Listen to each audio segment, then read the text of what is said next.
Исәнмесез, саумысыз дуслар, Казанда күрше фестивале кысаларында гитара һәм кино кичи һәм әлбәттә без дә биредә җырларга, күңел ачырга, әйдәгез бергәләшеп киттек.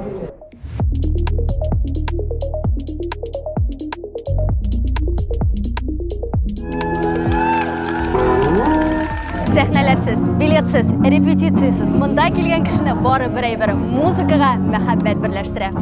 Менә Казанда иң бәхетле яшьләр яшиләр. Килешәсеңме бу фикер белән? Мин бик килешәм. Минем Казанда торуыма 1 ел һәм монда күчкәннән соң тормышым бик нык үзгәрде. Казанда менә шундый чаралар үтелүе әйбәт дип шутлыйм. Алар бик күп. Барсына да йөреп бетергә вакытта җитми. Сез беренче мәртәбәме? Беренче мәртәбә, Минем 5 июль туган көн иде һәм бик теләдем 5 июль килергә. Анда более камерныйрак пространствода иде, ләкин килеп чыкмады.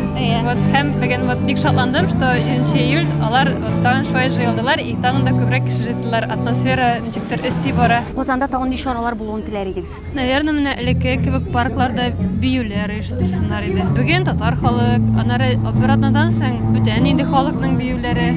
Шундый базовый бик гади движениелардан торган бию. Менә Казанда иң бәхетле яшьләр яши дип әйтәләр. Сез моның белән килешәсезме? Әлбәттә килешәм. Нигә алай дип әйтәләр икән?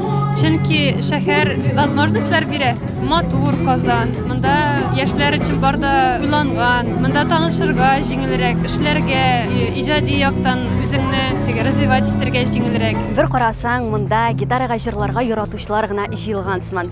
Ләкин алай түгел җәмәгать. Монда эштән соң ял итәләр, аралашалар һәм үз кешеләрен табалар. Сез дә килегез, җәйге кичләрне күңелле итеп үткәрегез.